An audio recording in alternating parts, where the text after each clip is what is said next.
If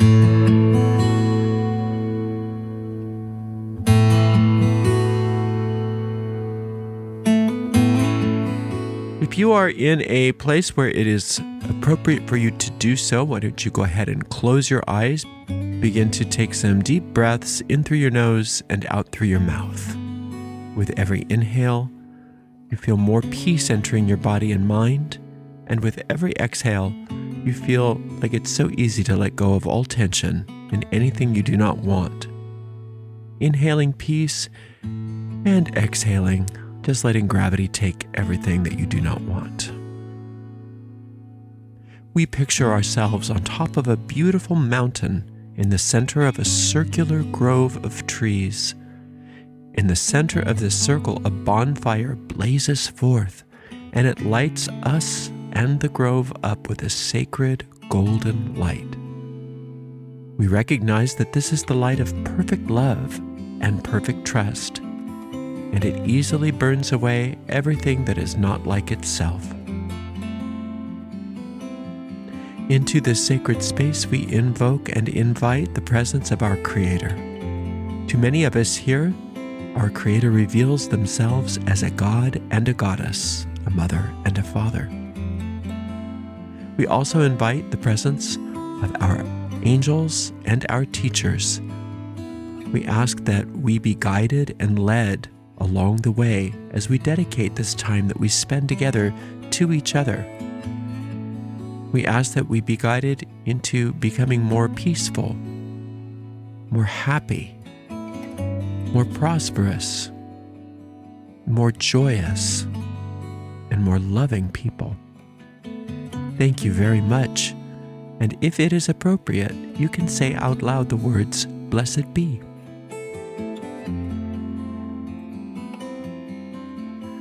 Today we are talking about the principle of gender. The principle of gender.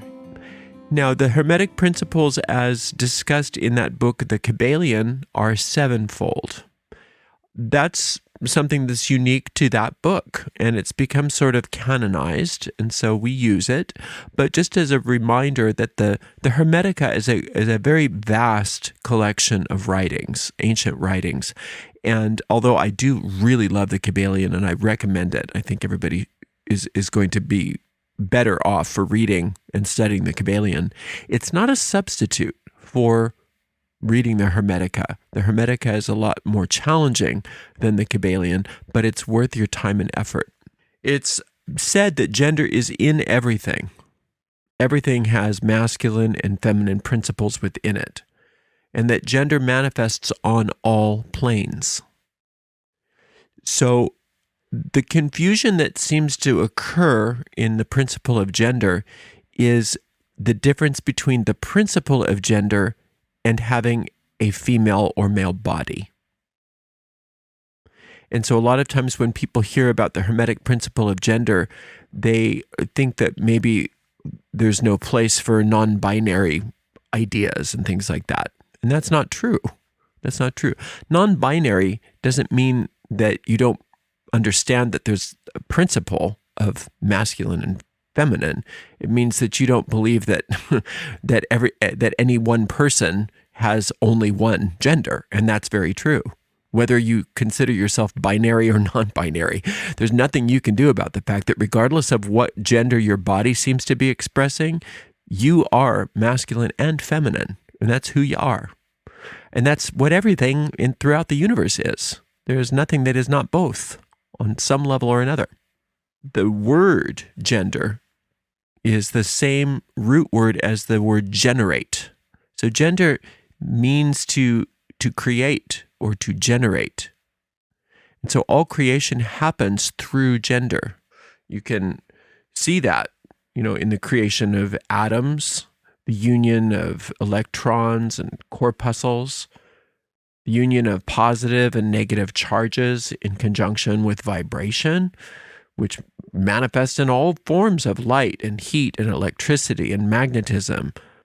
So all of the different chemicals and the affinities and the repulsions within those chemicals, they're all interactions of the principle of gender. So masculine and feminine don't have the same meaning in the occult as the gender of men and women, which a lot of people call sex. Now, on one level, if you want to make a human baby, and you don't want to use a laboratory, you do need a male body and a female body. That's true. So that is true. But the male body and the female body, apart from that, don't exhibit the truth about who that person is. Because like we've said, all things have masculine and feminine. All things have masculine and feminine.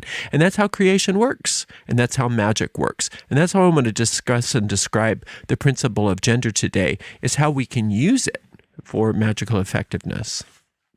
Now, if you think about, somebody just emailed me the other day and asked, well, in soul magic, you always talk about there's only one God, but then you start talking about the goddess. So how does that work? And well, for one thing, in soul magic, we don't say that there's only one God, separate and distinct from other gods and separate and distinct from its creation. We say there's only one. There's one power. There's one force. There's one source. There's one substance in all the universe. Now, within that oneness, there is always going to be gender, because gender manifests along all planes. And that's how we have a god and a goddess from many people's perspective. And the god and the goddess are not two separate entities that come together. They're not even an entity. They're one power expressing in two ways in order to create, in order for there to be creation.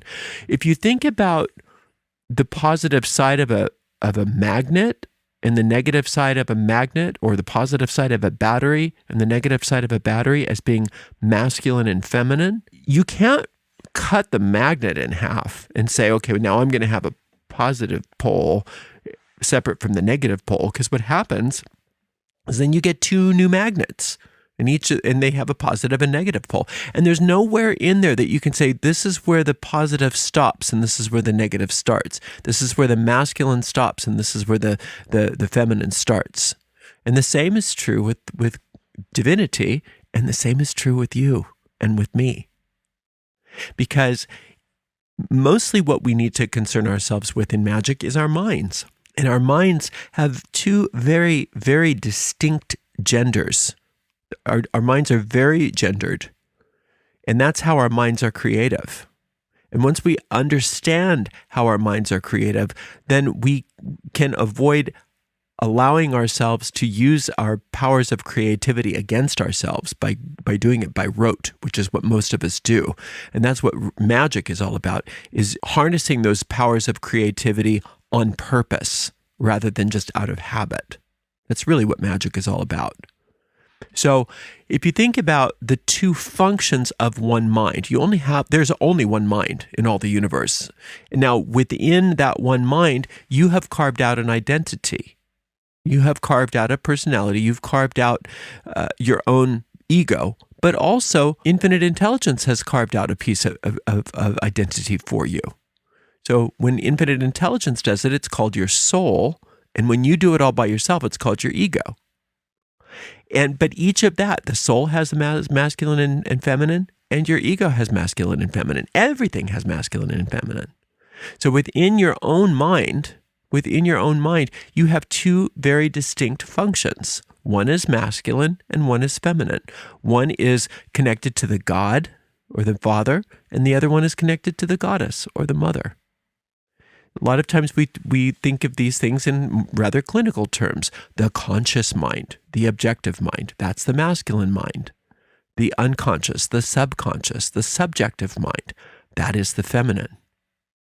But it's through the union and the cooperation of these two minds that we get creativity, that we get creation within our lives.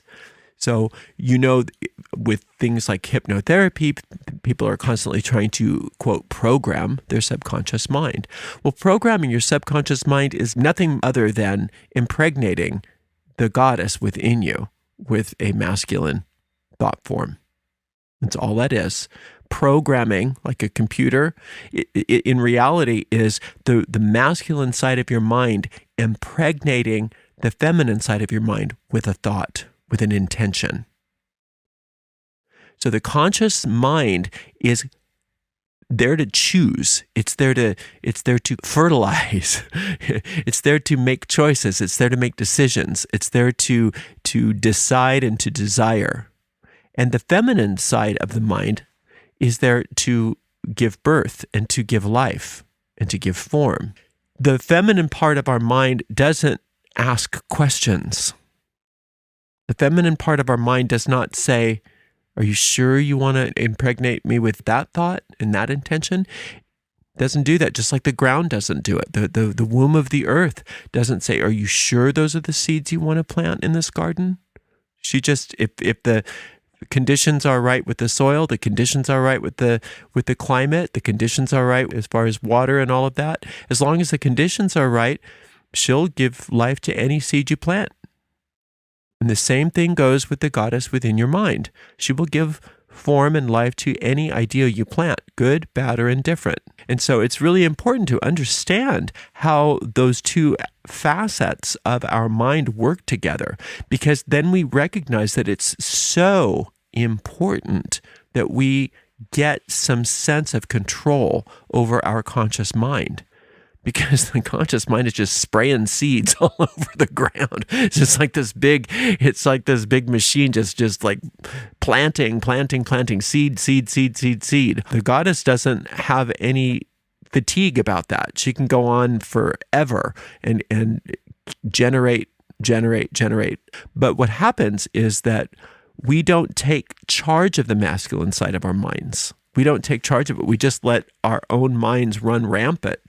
And then basically our minds are out there just creating willy-nilly, whatever happens to be in our memories, what happens to be in our lusts, what happens to be in our fears, what happens to be with whatever.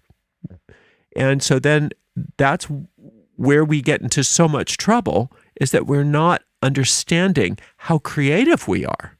We don't understand that we are involved in this process. And this is why I always say that all magic is sex magic.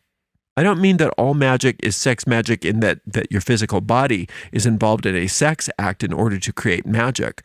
I'm saying that in order for anything to happen magically, there has to be a union and a fertilization that occurs, an impregnation that occurs with each and every magical act in order for it to actually happen.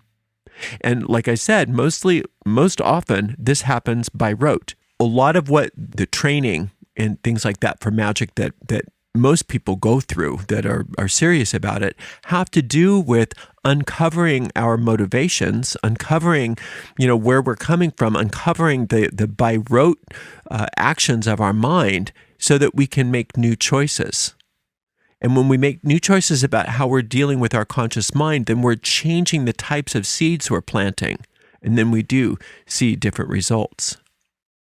Now, if you are doing spell casting, regardless of whether you're using tools or not, the purpose of it is to create some sort of symbolic gesture that is the seed that your feminine mind accepts into the womb of creation in order to give you your desired result. So that's why it's really important that your symbols be very clear, and that you understand what you're doing and why you're doing it, and that you understand also that there's that Akashic power, meaning that if you're using symbols that have been used for a long time, your magic is even more powerful because the seeds that you're planting have a lot more energy in them. They have a lot more life. They have a lot more life force, so that the goddess power within your mind is capable of producing an even more profound result. But it's still because of the action between the masculine side of your mind and the feminine side of your mind. The masculine side of your mind is the seed and the seed planting, and the feminine side of your mind is the womb or the earth and the reception, the gestation, the generation, and the birth of the results that you desire. It's very simple. In Christianity, they say, in the name of the Father, the Son, and the Holy Spirit. That doesn't make sense, does it? Because there's no principle of gender there. Unless the Holy Spirit is seen as what she really is, as the goddess, it doesn't make sense. All of a sudden, you've got masculine, and genderless. That doesn't make any sense. The truth is that gender is in everything, and gender is always even. The universe doesn't make mistakes. The universe doesn't have anomalies like we think it does. The universe is very secure in its purpose and its function and how it works. And so there's always going to be gender. There's always going to be a masculine. There's always going to be a feminine. But in magic, what's most important is how that manifests within our minds. And we have to really understand that. We have to really be able to utilize that concept in order to be successful. That within you is a goddess, and within you is a God. And that's how you and I are gods. We are walking gods. We are walking around as gods.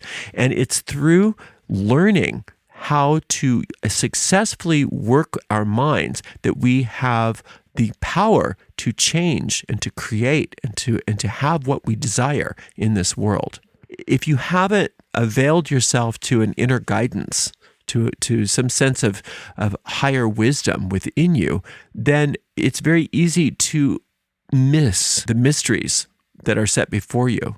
It's your opportunity to allow the principle of gender within you to come together and to create appropriately.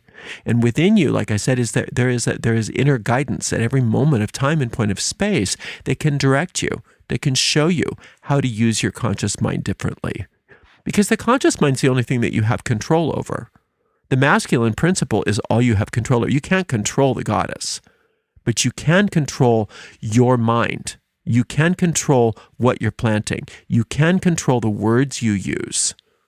Words are types of seeds as well. You can control the things that you dwell on. You can control the kinds of emotional states that you entertain. Yes, you can. And those are all masculine things. That's all masculine. So that's what you've got. That's what you've got to be in charge of, is the masculine part of your mind, regardless of what you identify as in physical form. Whether you identify as a man, a woman, non-binary, it doesn't matter. It's the masculine part of your mind that you are in charge of. The feminine is beyond your control. That's the mystery. The feminine is something that's beyond our control. That's the mystery. We do not have control over creation in that sense. You can't go dig up the seeds out of the ground and be in charge of that and expect it to work. You can't go into a womb and mess around with the fetus and expect it to come out okay.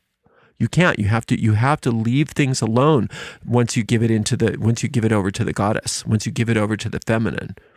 So our particular responsibility is to control the masculine side of our mind, our conscious mind, because every thought we think is potentially a seed that will be manifest.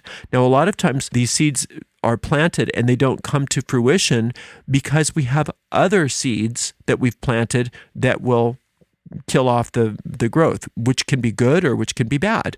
For instance, sometimes we have seeds that we plant and we want to have, let's just go real practical, we want to have more financial prosperity. And so we do a spell for money, right? But then we do that and it's wonderful. It's very powerful. And we plant those seeds and they are wanting to germinate. But what we do with our conscious mind, what we do with the masculine mind and the types of seeds that we plant outside of working that spell, if they are counter to that spell and stronger than the seeds that we planted in that spell, then that spell probably doesn't stand that much of a chance. Just like weeds can sometimes overrun certain very vulnerable new seedlings. So it's really about controlling our masculinity, no matter what you identify with, controlling that conscious mind and recognizing that how we use our minds is everything. In our Witch's Primer course, we have some exercises when we're building power bodies. And those things are so helpful, even if you just want to go build the power bodies and you don't want to take the rest of the training, because what that little 5-week section of the 18-week course will do for you is it will give you some strength so that you do have more control over the choices that you make. You do have more control over the thoughts that you're thinking. You do have more control over the way you're using your mind. And yes, you do have to control that. And you're the only one that can do that. Nobody can control your mind for you. So that masculine side of the mind is the side of the mind which most of us identify with the most, because that's the choosing part of our mind. That's the conscious, aware part of our mind. Regardless of whether you're a male or a female or non-binary, everybody identifies more with the masculine side of their mind. The feminine side of the mind only comes up at nighttime usually. We only really are, or in trance work, things like that. But there's no way to control that. There's no way to control the feminine side of the mind. Now, one more thing about that. When we are trying to evolve as human beings, we have to learn how to become feminine to the masculine side of divinity. We have to learn how to become feminine to the masculine side of divinity. What I mean by that is the feminine side of the mind is the listening side of the mind. The masculine side of the mind is the telling side of the mind. Most of us do a lot of telling and very little listening. So if you're interested in becoming more evolved, what you need to learn how to do is allow the feminine side of your mind to be more awake so that you can start to listen and not tell. And the more you can listen and not tell, especially if you're doing things like meditation, the stronger your connection to that infinite intelligence will become. Because you know what happens when masculine goes against masculine in the physical world? They repel each other. So if you're going and telling God what to do, what to be, what to have, God, you're actually creating a resistance. But if you say, God, what would you have me do? What would you have me be? Where would you have me go? Well, then all of a sudden you're the feminine and God's the masculine. Right? We're so used to always wanting God to be the feminine. We're the masculine. This is what I want. Give me this. Tell me this. Let me tell you about this. Let me tell you about that. And that only works for so long.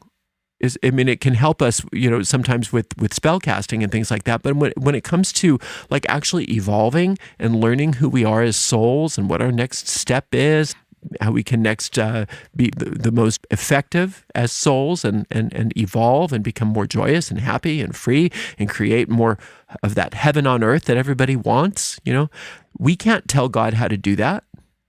If we knew how to do that, we'd do it.